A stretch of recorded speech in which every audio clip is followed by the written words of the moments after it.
Olá, estamos de volta com mais um Cultura ao Quadrado, que mostra o que há de melhor na produção aqui do nosso quadradinho. E hoje a gente tem a alegria de receber André Gonzalez, que foi vocalista do Móveis Coloniais de Acaju, agora está no Remobília e tem também o Senhor Gonzalez Serenata e Orquestra, é isso, André? Exatamente. Uma delícia te receber aqui, muito obrigada pela presença. Eu que agradeço, Márcia, muito bom estar aqui. Muito bom poder falar sobre cultura, né? Sempre Nossa, bom, né? Sempre bom, sempre bom. Me conta um pouquinho desse seu projeto do Senhor Gonzalez, porque é um público completamente diferente ao que a gente estava acostumado com os móveis, né? O Móveis Coloniais de Acaju era um público mais jovem e agora o foco é em outra faixa etária. Na verdade, assim, eu tenho, na minha vida, né, eu sou compulsivo pela relação com o público, assim, e com uma forma de colaborativa de fazer. Talvez o Móveis, né, tem um monte de gente tá criando e fazendo junto. Eram 9 integrantes? Eram 9, já chegou a ser 10, e tinha essa dificuldade, e eu acho que o desafio mesmo de fazer em conjunto.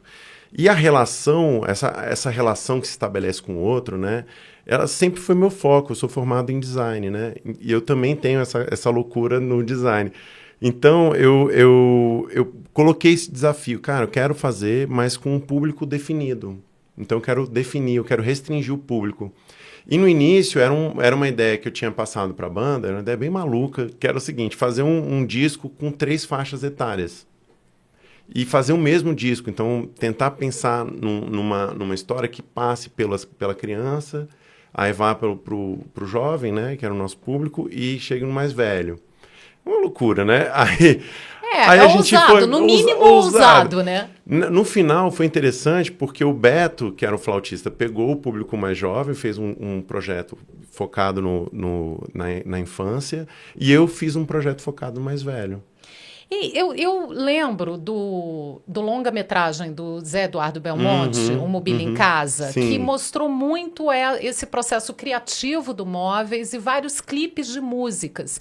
E eu me lembro que teve uma gravada, acho que no Clube dos Pioneiros, no Núcleo Bandeirante. Exatamente, foi. Eu lembro muito disso, até porque vocês pegavam ali o começo, aquela conversa com os velhinhos, eles chegando, a surpresa deles ali com o baile e tal. Cadê a dona Maria? Essa aqui é a gatona. Eu tô com 70 anos. 92 anos.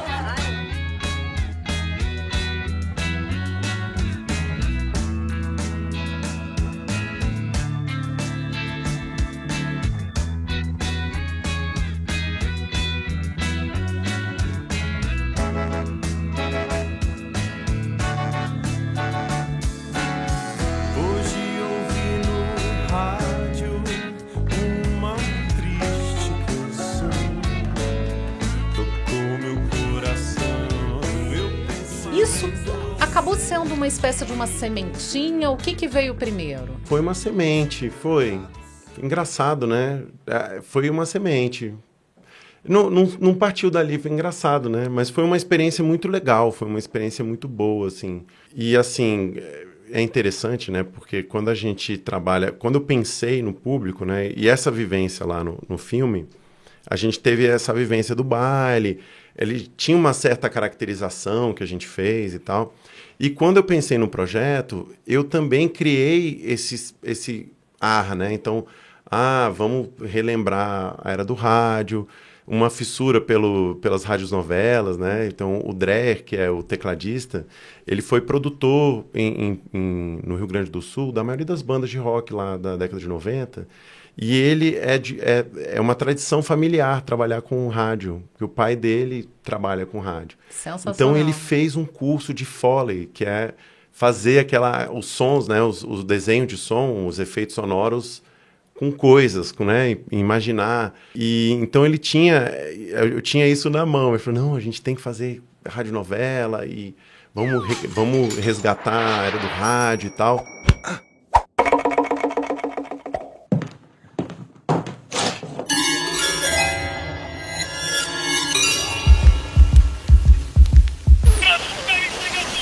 Seu olhar constitutes quite definitely.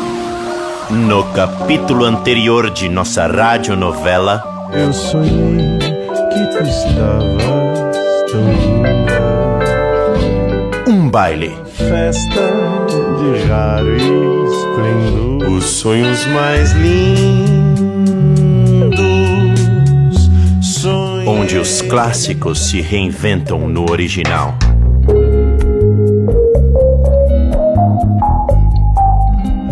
E a gente começou ali com Francisco Alves, com todos os clássicos, né? Orlando Silva, Orlando Dias também, todos os grandes clássicos, Dolores Duran e tal. E aí foi engraçado, porque a gente fez o primeiro baile e a primeira resposta que a gente teve foi o seguinte: não, foi lindo, foi bonito, mas a gente quer dançar, então... Do público da terceira idade. Claro! Assim, tá devagar demais, Tá peraí, né? muito devagar.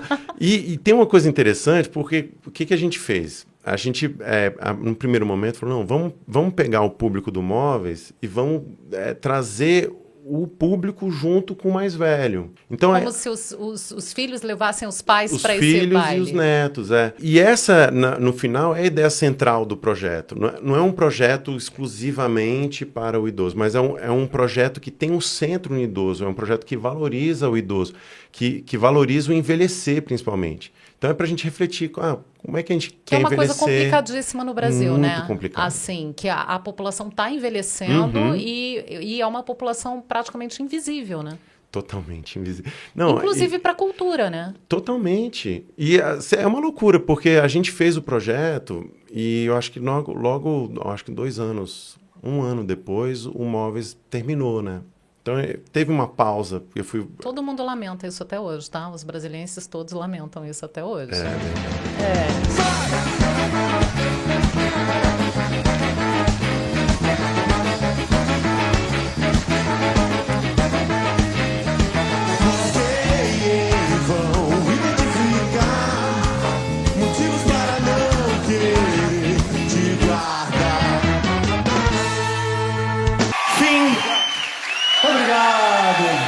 Mas depois eu conto essa história. Mas o Remobília de certa forma, é uma coisa muito inspirada, né? Assim. Então, o Remobília começou de um jeito diferente, né? Porque existia essa tentativa da gente fazer shows, só fazer um show mesmo do Móveis e tal. Vamos fazer um show 2. A gente junta quem está fazendo os projetos atuais dos ex-integrantes e apresenta o Móveis no final. Então, o Remobília era um projeto de show, ao vivo. A gente ia tocar o Sr. Gonzalez, ia tocar o projeto instrumental do Esdras, ia tocar o projeto infantil do Beto e tocar Móveis. E aí tinha uma pandemia no meio do caminho. E o nome era bom, né? Remobília. Sim, O que aconteceu? Reinventando aqui as histórias, mostrando o que a gente está fazendo e meio que reinventando colocando esse sotaque, né, das coisas que a gente estava fazendo no Móveis. E aí foi interessante porque a gente começou a fechar alguns shows e festivais para apresentar isso. E o pessoal aqui de Brasília, o Coma, sugeriu, que tal fazer uma música inédita, só para dar um esquenta, assim, né? A gente, legal. Nessa, a gente foi gravar acabamos fazendo 4. E gravamos, só que isso foi, sem brincadeira, 1 semana antes da pandemia, todo mundo se trancar em casa e tal. E aí a gente gravou essas 4 e ficamos com essa 4. O que a gente vai fazer? Sem saber o que fazer. Ficou muita gente sem saber o que fazer, né? E aí a gente focou, vamos focar nessas 4 músicas. A gente lançou as 4 como um EP. A gente acabou criando mais, então agora a gente está com 12 músicas. A gente deve lançar um disco para o fim do ano, para o meio do ano. Agora, você falou do Festival Coma. Uhum. No festival, vocês chegaram a fazer uma apresentação para a terceira idade, não fizeram? Foi. Como é que foi isso? Foi super divertido, porque o Diego, foi no Clube do Choro? Foi. A gente começou a fazer eventos, aliás, no Clube do Choro regularmente, né? A gente estava com um dia fixo todo mês lá, estava excelente. E aí o que aconteceu? O Diego, né, convidou a gente para participar do Coma. Eu falei, não, super aceito, mas tem que ter o nosso público. Não pode ser pro público do Coma, tem que ter o nosso. E o nosso, no caso, era a terceira idade. O nosso é acima de 60 no mínimo, tá? É no mínimo 60, de preferência mais. E aí, mas como é que a gente vai fazer? Não sei mais como é que é. Não, vamos fazer o seguinte, a gente pega uma ILPI aqui do DF, que eu acho que foi Lar dos Velhinhos. O Lar dos Velhinhos foi o Maria Madalena. Maria Madalena. Aí a gente pegou, combinou, aceita, o que vocês acham? A gente já tinha feito alguns shows lá, né? E aí, a gente combinou, não, vamos trazer um grupo, eles também perceberam, quem consegue ir e tal, quem tem condição. E eu acho que foram 20 pessoas, mais ou menos, que foram. 20 velhinhos. Foram. Aí o Marcelo Genesi deu o camarim dele pra gente, a gente ficou com todos eles lá dentro, foi uma fofura, foi muito legal. É uma coisa de afeto, né? A gente vê pelo filme do Belmonte, a gente já vê essa coisa, é uma relação muito de afeto, assim. Sim. Eles se sentem importantes por alguém estar fazendo alguma coisa especial e direcionada para esse público, né? E vocês se sentem também, parece que é gratificante, né? Cara, para mim é o meu caminho, é o meu público, é o que eu gosto de fazer mesmo, assim, agora é tocar pra ele.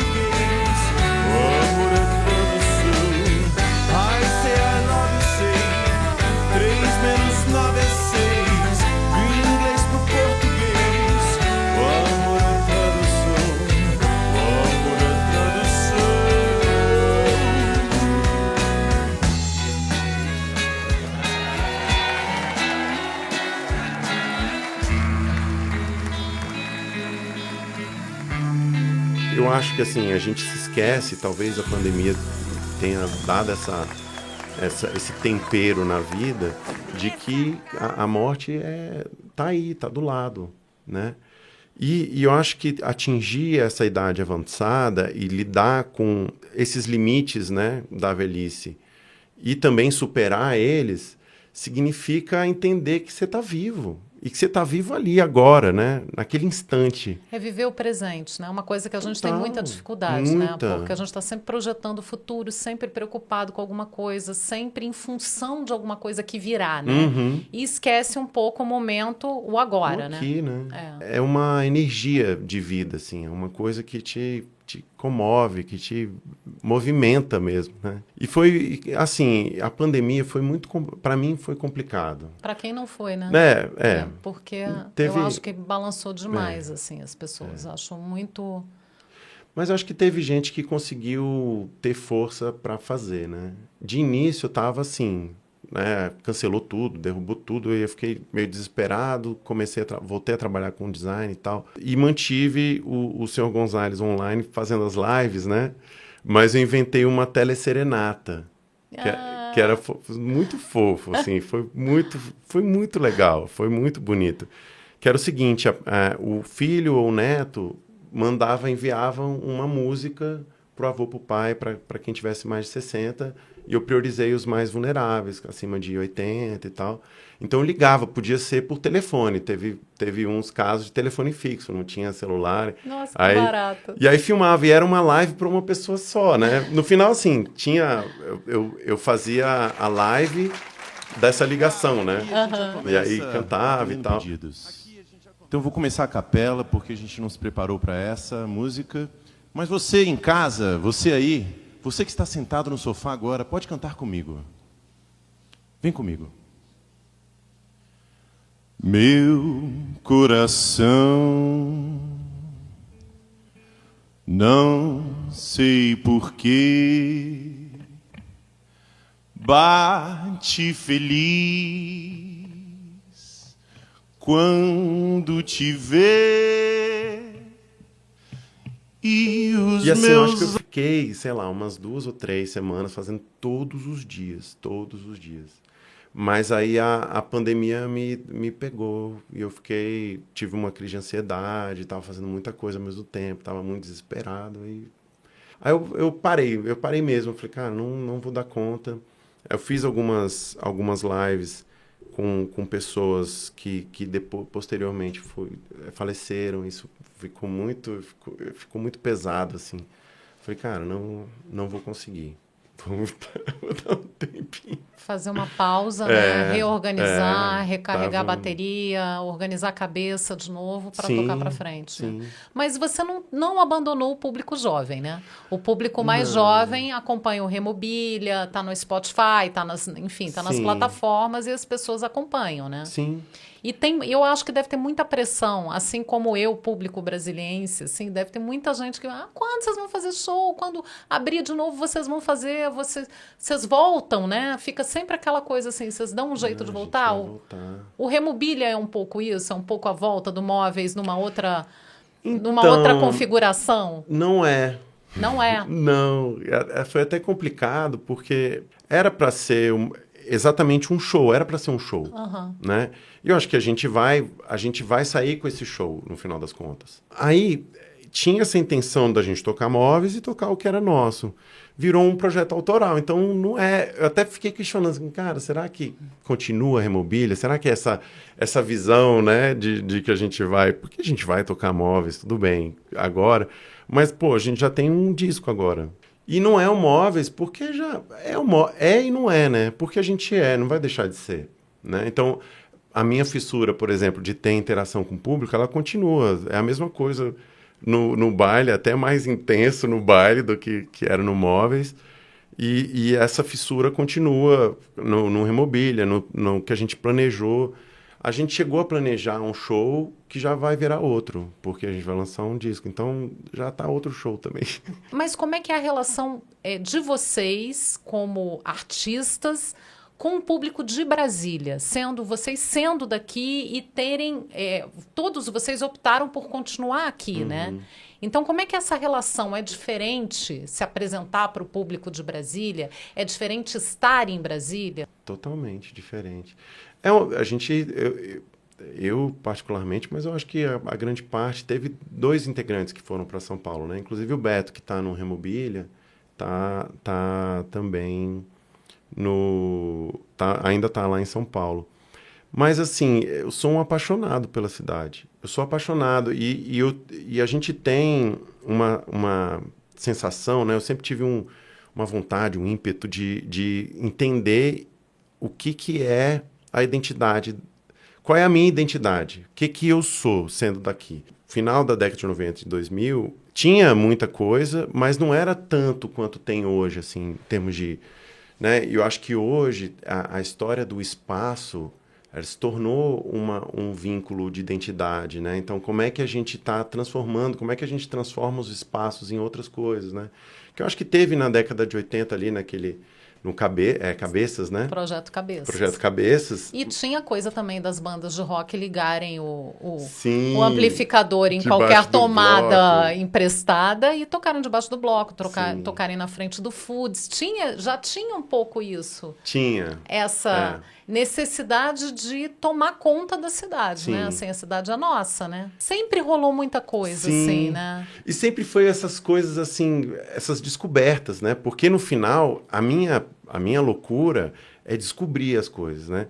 Então, assim, eu fiz parte da criação do Bloco do Amor, de Carnaval. Então, a ideia original era uma ideia besta, assim, uma ideia bem, assim... amo a Elô, a minha amiga, a DJ Piqui. Olha, o que ela criou? Uma coisa super legal dentro de festa, que era uma tenda onde tocava só música lenta, romântica. Beleza. E era a tenda do amor. E isso foi virando outra coisa. Aí ela falou, eu quero fazer um bloco de carnaval para tocar música lenta e romântica. Eu digo, nossa, é isso. Assim, bem simples, né? Uma ideia simples. Eu digo, onde é que vai... E aí, a pira dela, genial, foi fazer na VS2, porque S2 é coraçãozinho, né? Ah, sim. Então, cara, vai ser na VS2, porque... Perfeito. Aí, quando a gente chega na VS2, a gente olha, cara, que rua é essa? Que rua maluca, porque é a Rua dos Anexos, tem os ministérios, mas você anda um pouco mais, você começa a ter as trabalhadoras do sexo ali. Acho que primeiro mulheres, depois trans, ainda tem as áreas, assim. E aí, no final, você tinha o Buraco do Rato, que é a Cracolândia daqui. Tudo na mesma rua. Então, assim, a rua era um retrato da desigualdade brasileira, assim, no maior grau. A gente falou, cara, não dá para fazer um bloco que é só amor, que é só música romântica e não incluir essas pessoas. Então a gente começou a pensar num bloco que vai incluir. E nessa a gente já convidou o Cantigas Boleráveis, que aí já era uma banda que tinha uma representatividade LGBTQIA+, que tinha uma diversidade, inclusive, de integrantes, assim, não só LGBT. E fizemos também com o pop, o Centro Pop também. Então a gente também incluiu algumas pessoas em situação de rua. E aí foi virando, foi se transformando. Aí no final eu já não estou mais no bloco, porque já é um bloco LGBTQIA+. E de início eu tinha até uma drag no começo do bloco. Inventaram uma drag pra mim, que eu chamei de Chuchu Glamour, né? Que Chuchu é essa barba mal feita. Mas no final tava tirando também o protagonismo, porque no final eu tava à frente, mas sou homem hétero cis e tipo, não, gente, tem que ficar atrás. E vamos trabalhar o projeto. Que são esses projetos que começam de um jeito e você não transforma. sabe, né? O céu é o limite. Assim. Remobília também, né? Era um projeto para mostrar o que a gente estava fazendo, virou um projeto autoral. E que, assim, acho que tem móveis ali, porque tem a gente, mas tem muita coisa muito diferente, principalmente do Dreyer, assim, que tem uma outra vivência, outras Mas referências. eu acho que tem um DNAzinho ali do Móveis, sim. Tem. Quando você ouve, você reconhece, assim. Eu acho que quem é fã da banda reconhece. Não, tá ali. Em algum lugar ali tá, né? Tem alguma referência. A gente faz parte do... Tem os cromossomos lá, os RNAs. História, né? A gente não nega história, né? Não tem jeito. Mas eu sou apaixonado, assim, eu sou totalmente apaixonado. Conic é uma paixão que eu tenho. A gente fez várias festas no Conic, assim. Vou até fazer uma homenagem aqui, porque a gente perdeu o Manu Santos, não sei se... Né? Demais, demais. Tô com vontade de chorar aqui, peraí. Mas o Manu foi um super parceiro nosso, assim, e a gente de todo mundo na cultura de Brasília. Foi um cara muito especial para todo mundo que tem alguma ligação com a cultura candanga. Assim, eu acho que é uma marca, deixou escrito, o nome dele está escrito nessa história, assim, sem dúvida. A gente fez com um bloco, a gente descobriu e ajudou também a Tulipas do Cerrado, que é a Associação dos Trabalhadores do Sexo. Não, eu faço... Meus amigos vêm para cá, né, de fora e tal. Eu levei elas para ir distribuir kit de redução de danos. Então, assim, eu gosto dessa vivência, né? É outro espaço, é outro lugar, é outra... uma Brasília que não tá na cara, mas que tá lá todo dia. E a vida real, né? É vida real, que tá lá, gente. E a gente tem que prestar atenção, e a gente tem que cuidar, né? E é engraçado, porque no plano você vê... Acho que agora a pandemia está escancarando, né? Todo mundo que está em situação de rua, você tem mais gente habitando ali algumas faixas no Eixão e tal. Mas você não vê. Você não vê. Não é um Rio de Janeiro que está lá, que até é anormal, né? Mas eu acho que até a configuração, espacial, né? Geográfica, Sim. né? Porque o Rio de Janeiro você tem a favela misturada com os bairros ditos nobres, né?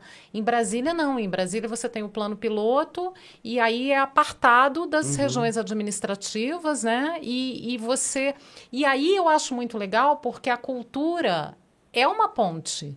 É o que derruba muito dessas barreiras, né? Sim. Você consegue juntar isso e derrubar esses muros de preconceito pela cultura, né? Agora, a gente está falando muito de pandemia só que eu não gosto de terminar, eu quero sempre terminar o Cultura ao Quadrado com uma visão de futuro para a gente olhar para frente, para a gente ver o que ainda está para acontecer de bom, porque a gente está se prendendo muito no momento difícil que a gente está vivendo. Então, eu queria te pedir, eu estou pedindo para todos os entrevistados que passam por aqui, para deixar uma mensagem para o futuro, uma visão do que está para acontecer. Otimista de preferência, porque a gente está precisando de otimismo nesse momento. Eu acho interessante, a pandemia tem um lado otimista, na verdade, nessa necessidade, nessa introspecção, né? a gente está passando durante um tempo muito grande com a gente, entendendo essas dificuldades. E você vê, na cultura mesmo, a gente teve uma produção muito grande, principalmente na música. Assim. Apesar de tudo, né? Sim, né? Mas assim, eu acho que o futuro ele tem que ser poético. O futuro tem que ser poesia. E essa poesia, não só na palavra, mas na ideia de transformação, na ideia de ruptura. Então, da gente romper símbolos e romper com esses limites, né, sociais, né? Romper, mandar esse símbolo, esse significado lá para cima e depois trazer de volta para o chão, né? E olhar aquilo que você transformou, que subiu, né? Então a gente eliminou todo o sentido, foi lá para cima e trouxe de volta, né? Com um significado próprio e novo. Então Brasília, a gente tem que fazer isso com Brasília. A gente tem que tirar todos os limites, todas as amarras, todos os... Né? É muito grande, é muito espaçoso. Essa distância a gente tem que jogar lá para cima e transformar em algo nosso. Né? Eu acho que manter essa ideia da gente transformar os espaços em outras coisas, principalmente no espaço de cultura, de encontro, né? de troca e poesia.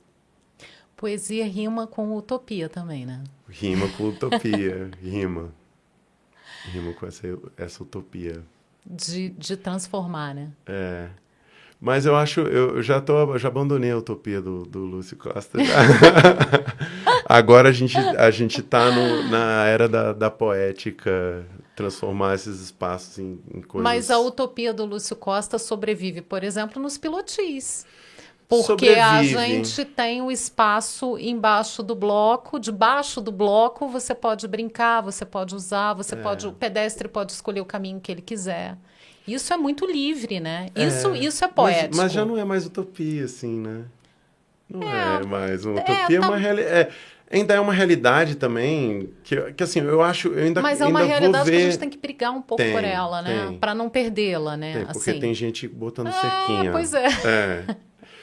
Eu acho que essa visão do futuro de Brasília, ela está mais próxima, ela tem que estar mais próxima da nossa realidade, principalmente no encontro, principalmente no indivíduo, né? Naquilo que recheia a ideia. Porque no final, né? Pô, cadê as pessoas? Cadê? Né, o povo vem para o plano, anda, cadê as pessoas? Não, as pessoas estão dentro. E dentro também está a cultura, dentro também está essa vontade de transformar e de dar outro sentido para a cidade, né? E de dar um sentido acolhedor, um sentido amoroso. Porque a tela, e aí a gente pega a pandemia, essa separação, a ideia de estar longe, estar distante, também não vai... É meio que uma metáfora que mostra que a gente também está distante nas relações, né? A gente não é porque agora a gente está... As nossas relações, falta uma amorosidade na relação, falta uma amorosidade falta amor no encontro. Amor mesmo, né? Sim. Então, assim, você tá com aquela pessoa, né, com aquela outra pessoa, com vontade de construir um laço amoroso com ela. E não necessariamente de casal, né? Mas amoroso mesmo. A gente tem que construir... afeto, né? Afeto.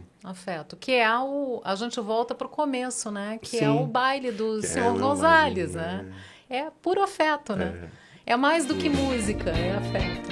Poema divino, cheio de esplendor. Teu sorriso prende, nebria, encantece. És fascinação, amor.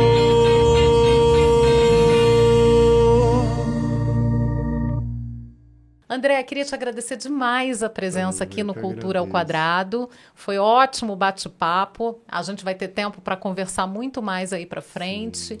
A gente quer tornar esse espaço aqui uma vitrine para pessoas que já são conhecidas na cultura brasiliense e pessoas que ainda querem um lugar ao sol. Então, a gente vai estar aqui com as portas abertas e a gente te agradece muito por estar nesse início aqui do programa com a gente. Eu que agradeço, Márcia. Foi bom demais. Foi ótimo, foi muito bom. Obrigada. Falando, né? Já chega, fica... E a gente ama Brasília, né? Então é o assunto mais fácil da gente falar, porque a gente fala com amor. Sim, né? sim. Então não tem... Obrigada. Obrigado. E a gente volta no próximo sábado com mais um entrevistado no Cultura ao Quadrado. Eu te espero.